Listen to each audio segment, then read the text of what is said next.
We are setting off on a grand road trip across Australia from sunny Brisbane to mysterious Adelaide. Ahead of us lie nearly 3,000 kilometers of empty desert, 19th century towns, sun-kissed wineries, encounters with wild Australian animals, and true freedom.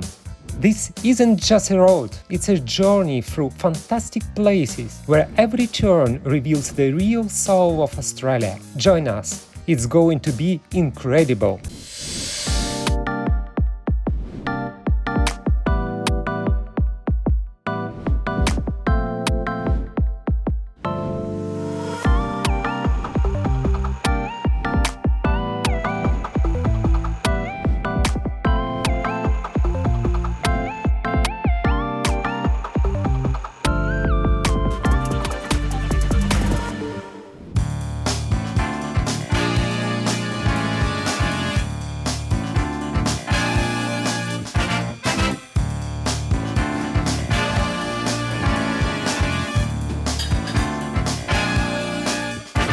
We are waiting for our flight. I'm trying to finish this rather strange looking pudding. They said it's chia seeds. Very soon we'll be heading off from the east to the south of the country, from Brisbane to Adelaide, about 2,500 kilometers by car. Good morning. The airport is already quite busy, even though it's only 5 a.m. This is that exact moment you walk down the jet bridge, step into the plane, and realize the journey has begun.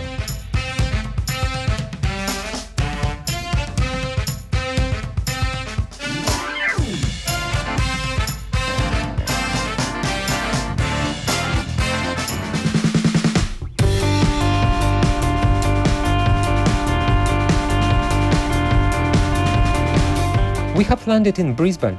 Now it's time to get our bags and pick up the car. And we are off.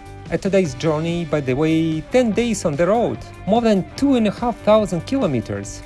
Let's go! We've got the keys. Now we are walking down the corridor to pick up our car. This will be our vehicle for the next 10 days. Look how shiny and new it is, still wet even. By the way, we are currently in Queensland, but the license plate is from New South Wales and we'll return it in South Australia. Right now I'm filming everything, not taking photos but recording videos, just to document all the scratches in case they try to charge us later. Totally standard practice.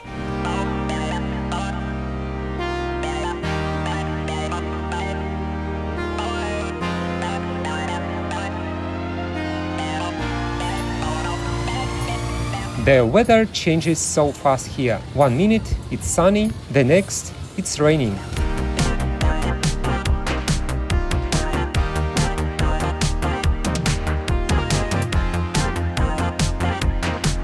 Okay, we have got the keys. This time they gave us 3 keys, 2 for us and 1 just to keep the AC running. Heading inside now. Hold the door. A small room, but cozy and pleasant. Actually, outside of big cities in Australia, business class rooms are quite rare. Looks great. What do we have here? Modest shower, a bathtub, sinks. Now let's go grab a bite.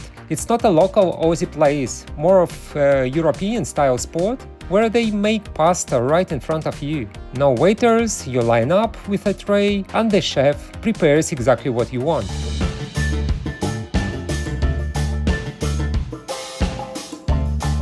The menus over here, the pictures over there. I'm used to seeing everything made on the spot, but here they said they'll bring it out from the kitchen. Okay, fair enough. I really think the best way to start discovering a city is through its food, and pasta sounds like a good start. Let's see how tasty it is. We are waiting. And here it is, pasta with cheese and spinach on top. All set. Smells amazing. So turn off the camera. Time to eat.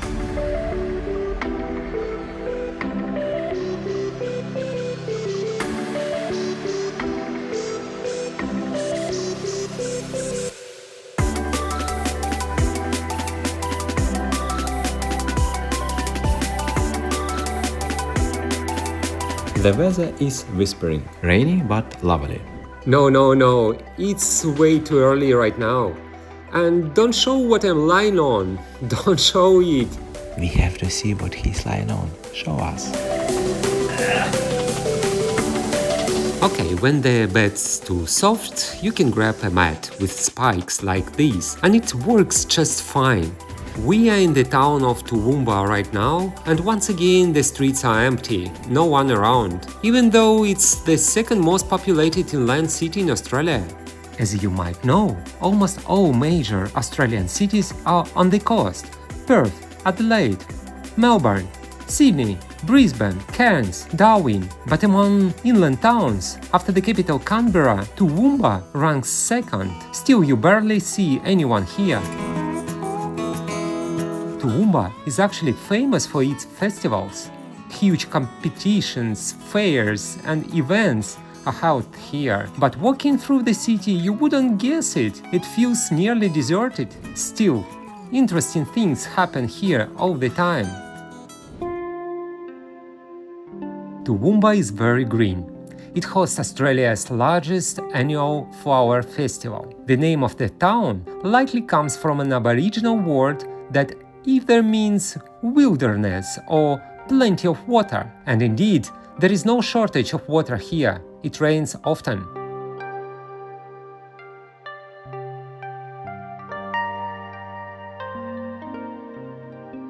Here's our breakfast today. I've got pancakes with whipped tofu and a bit of pumpkin.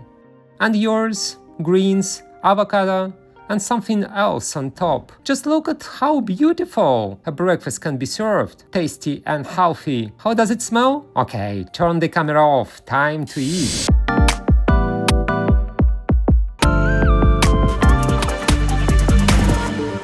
We are heading out again. Day 2. Today's drive is longer. About 4 hours on the road. Let's go.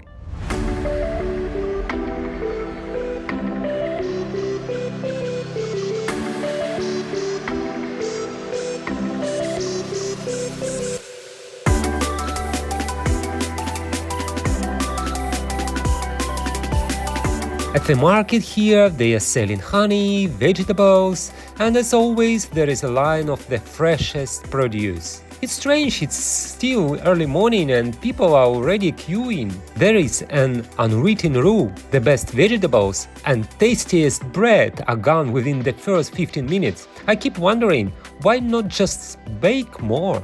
Ah, it's fruit. Yeah, You don't have soda. cake. I'm all out. All right. Did you order some? Oh, no. All right, good. Thank you.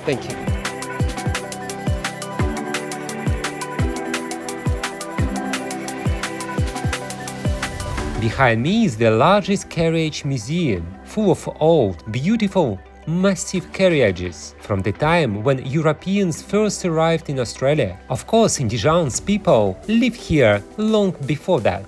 But when Europeans came, Australia was, in a sense, rediscovered for the rest of the world. These are the carriages from that era.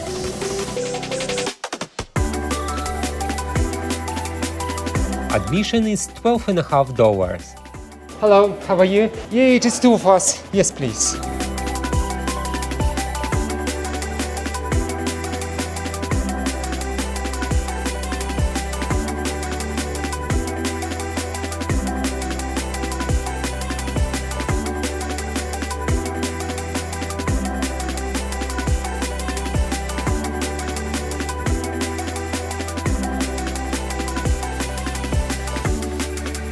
You can take the souvenirs home with you. Beautiful pieces, clearly handmade, horse shoes, for example, definitely crafted by hand.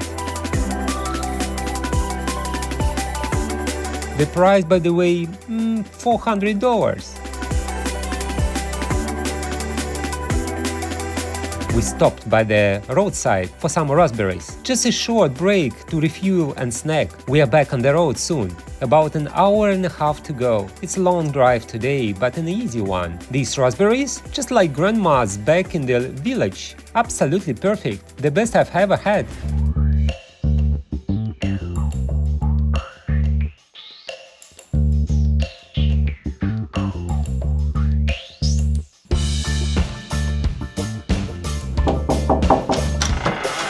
Hello! A lovely roadside motel room. 2 beds, a microwave, a TV, really nothing more is needed, and a window with a view of the road, which honestly is great. I always check the microwave. You never know what surprises might be inside. Let's look in the drawers. Oh, and there is quite a lot. Cups, coffee, tea. Not even sure what that is. The fridge is empty. There is a kettle and a toaster too. All very standard. This kind of roadside accommodation is totally typical here. Dozens of identical motel rooms along the highway. The journey continues. We have arrived in a small town called Moore. We are staying here for the night and not by chance. This place is famous for its healing thermal springs. We got here on a Saturday evening and everything only operates until noon. But we'll definitely take a walk through the town. So we might miss the springs themselves. They are scattered around the area. What's here? We were told there is excellent North Indian food. According to Google reviews, everything's delicious and much cheaper than in big cities. They'll bring the food soon, we'll see. Even the plates are custom made with the restaurant's name. So hungry, especially after the road. First dish, mushrooms, baked in a tandoor oven with sauce. Smells spicy. Then we have a traditional North Indian bean and potato dish, a veggie masala with eggplant and saffron rice.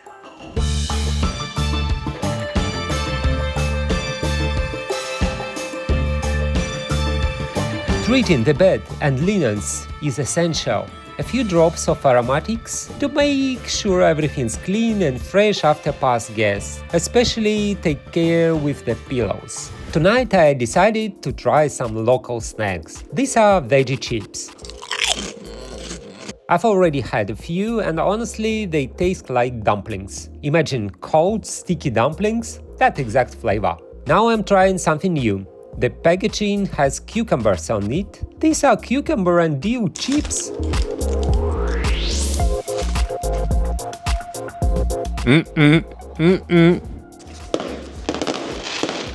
And then, unexpectedly, we ended up at a local show. Totally by chance, like stepping off a ship straight into a party. There was a small performance, and even a bit of fireworks. Small but nice. Кто с ним не разлучен, кто с ним не разлучен, кто с ним не разлучен, тот весел всегда. Breakfast this morning, slicing bread with a knife that doesn't even have teeth. It just tears the bread apart. But hey, it works. Heading to the fridge now, the sacred zone. I can already see what is inside: bread, cucumbers, avocado, salt and pepper. Слушайте, Big thanks to the salt and pepper sponsor, the lovely receptionist. She was so sweet. Also, interesting detail about this town. It's the first place in Australia where I've seen angled parking done backwards. Usually people park nose in, but here reverse in makes it easier to pull out later.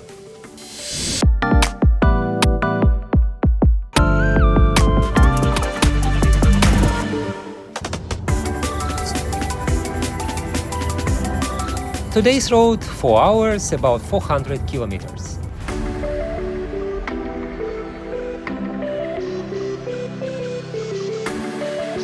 On the left-hand side of the road, there are these interesting plants that look like dandelions. But they are actually cotton. Lots of farmers grow it here.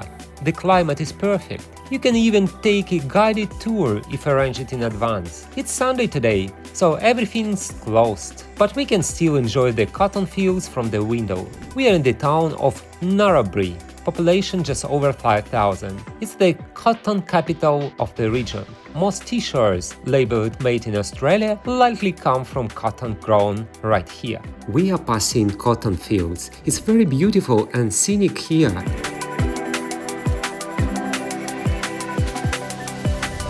There is quite an interesting shop nearby. Yeah, they're just selling flowers from their front yard. They are really beautiful. These are Australian flowers, the kind you often see in local gardens. There are also native flowers that grow only here in Australia and nowhere else.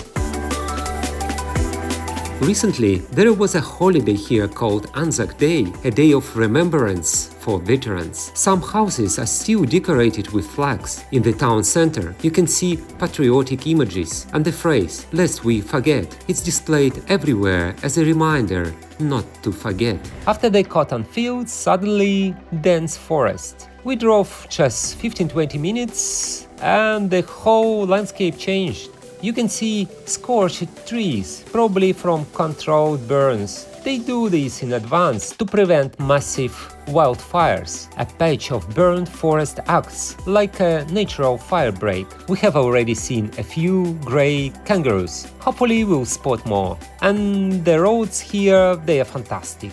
It's rained today and it's still drizzling now. The drive isn't the easiest, but it's totally manageable with a bit of experience. We have reached a fork in the road, heading toward Barkala Farm.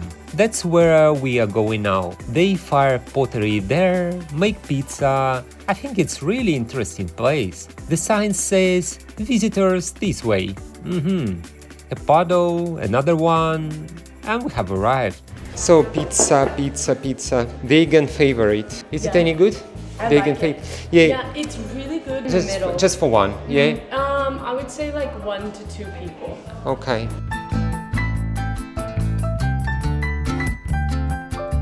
In 1986, 2 German immigrants came to Australia in search of happiness and a new life. They ended up in the most remote place imaginable, truly the middle of nowhere, and started a farm. Over time, it turned into a pottery studio where they now mold clay, bake pizza, and welcome guests.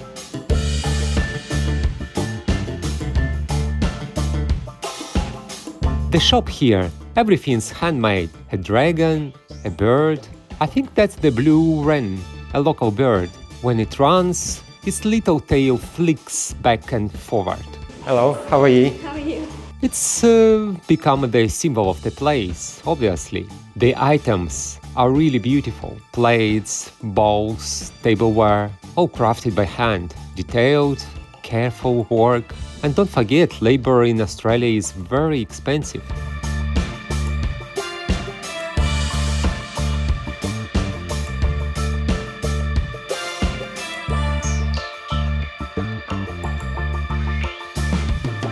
Here is where the pottery studio was founded, and they hold all kinds of workshops. You can come in and make your own dishes, a plate or a cup, or just try it out and learn how it's done. After that, you leave your creation here to be fired, and in about 3, 4, 5 weeks, you can pick it up. If you have already left, they will ship it to you later. Over here, for example, are finished student pieces, waiting to be fired. Everything gets packed and delivered anywhere in the world.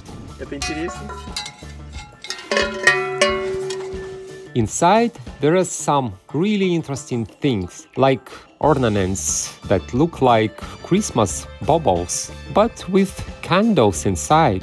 They light them at night and it turns into a handmade lantern. There is no electricity here, so this is how they illuminate everything.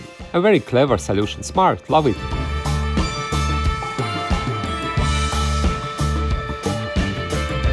And what is this? Flowers. They will open up like this and eat you, straight out of Alien.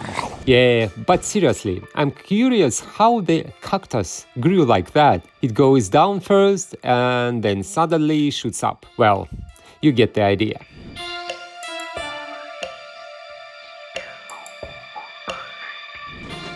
Hello. 2 vegan pizzas. Awesome. Yeah. Oh, looks good. Yeah, So good. It's really tasty. Yeah, Enjoy, perfect. guys. Thank you. Thank you so much.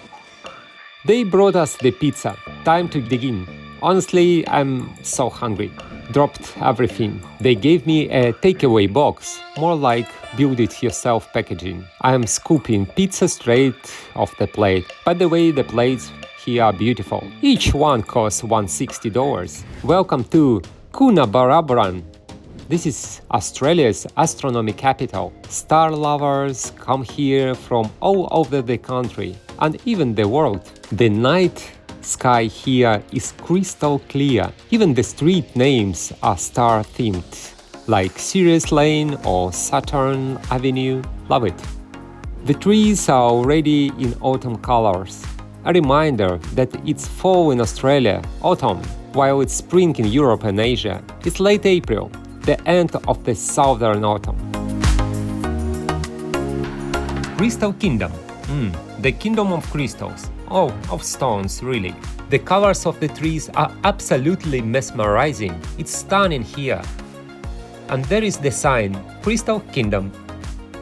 A rare thing, they allow big trucks into the town. Usually there are bypass roads for them, but here it's okay. Right in the town square there is a clock showing the time in various cities. It looks lovely. Time to park.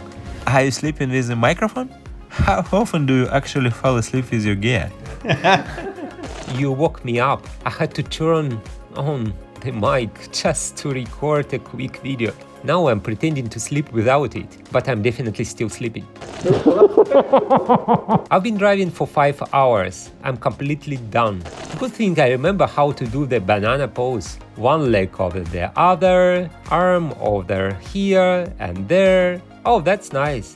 And now time to sleep. Thanks. Nice shirt you've got on. If I would known we would be coming to such classy place, I'd have dressed properly.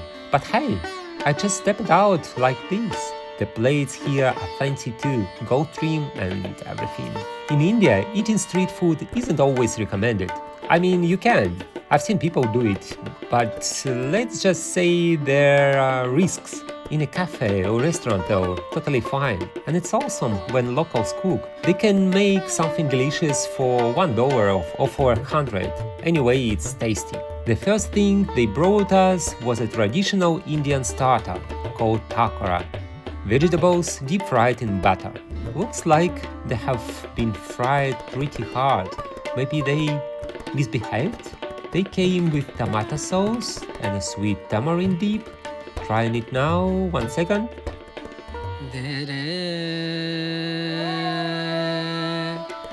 The restaurant is absolutely beautiful, elegant, almost banquet style. Look at that chandelier. It nearly touches the floor. It's right at eye level with these gorgeous booths. An interesting design choice. Feels grand. They have brought more food. What would you try first? The yellow rice. That's not just yellow, that's saffron rice. And this is potatoes with peas, and that peas with mushrooms. Scoop the rice first, then something saucy, then the potatoes. Perfect combo.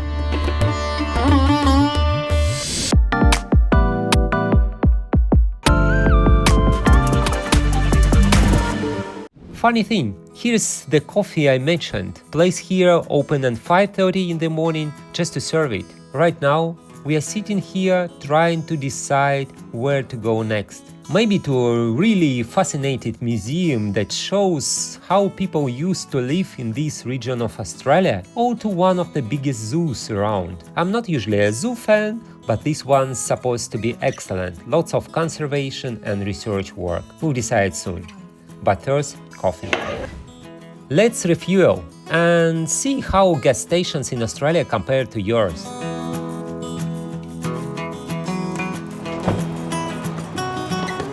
Usually the fuel cap tells you what kind of petrol the car needs. Here you've got 98, 91 and a rare 94 option. Pretty standard stuff.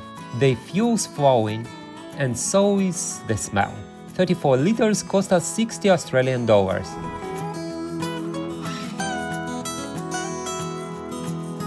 Hello, good morning. How are you? How are you today? Yeah, very good. Thanks. Number one, yep. Flowers, thanks. Doing good?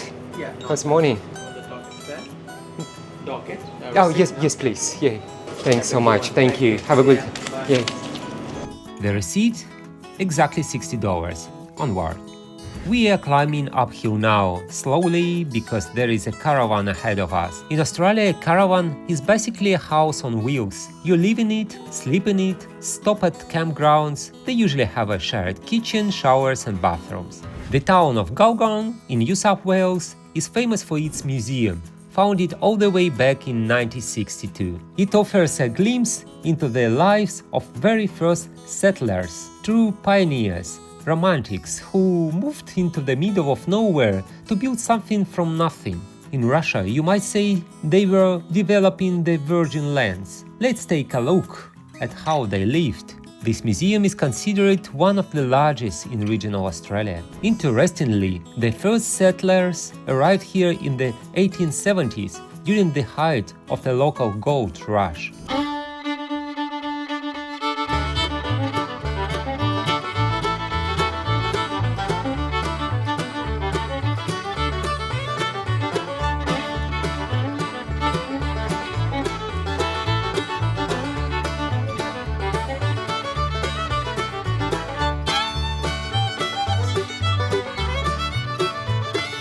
Here is a young lady in a green dress. Girls always want to look beautiful, and they do. A huge collection of vinyl records. People have always loved listening to music. This museum has been here for 63 years, since 1962. It's been a museum for 63 years, so in 1962 the doors opened. Yeah, So there's 60 years of collection here. wow, yeah, it's impressive. Grows every week, we get offered other stuff, so yeah, you could come back in a few years' time and there'll be more and more stuff to see. That's nice. Where are you sourcing it from? Comes from all over the place. Most of it is semi-local to the area, say within 100 kilometres of the town. Right. In saying that, we get a lot of, like yourselves, visit for the day, so come and drop bits and pieces off. Right. Oh, we've noticed you had this, would you like another one? Or Yeah, okay. nice. Yeah, sounds good. As you make your way around, you'll see different name tags and things So, on items, yeah. so that kind of gives you a bit of an explanation where things come from. That's perfect. Yeah, You guys enjoy yourself? thank you. Have fun with your video. Thank you. See you Thanks. Want to make a call? This is the kind of phone people used back then. You drop the coins and press the buttons to connect. An interesting collection, old Australian coins. Portraits: a king, Queen Alexandra, King George V, another queen, and of course Queen Elizabeth II.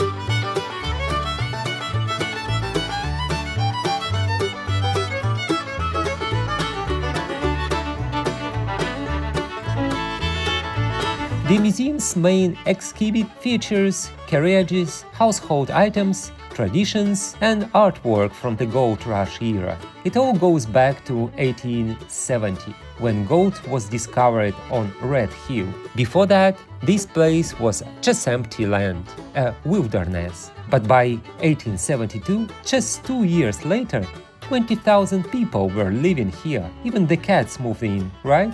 Hey, are you Murzik? Want to be Murzik? Good boy. Here are the old second floor supports, still standing just like they were built back then. And right across from us, a hotel.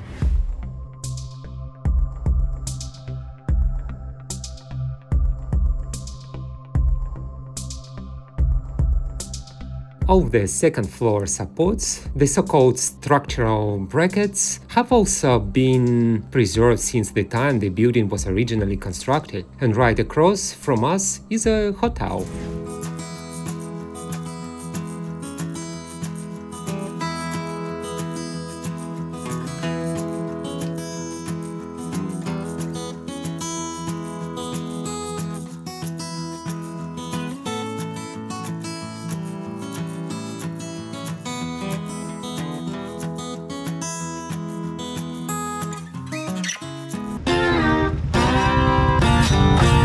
Some people travel by motorcycle, some have caravans, others ride bikes. And as you can see, they carry everything with them to camp out in tents. They sleep in tents, bring their own food, sleeping mats, even a tarp in case of rain. It's all strapped on. Multi-day journeys like that, that's Australia too. Next time, mountain wineries, a farm under the stars, wild animals on the roadside, and the first signs of the real, remote outback of Australia. Settlements become further, endless horizon unfolds. This is just the beginning.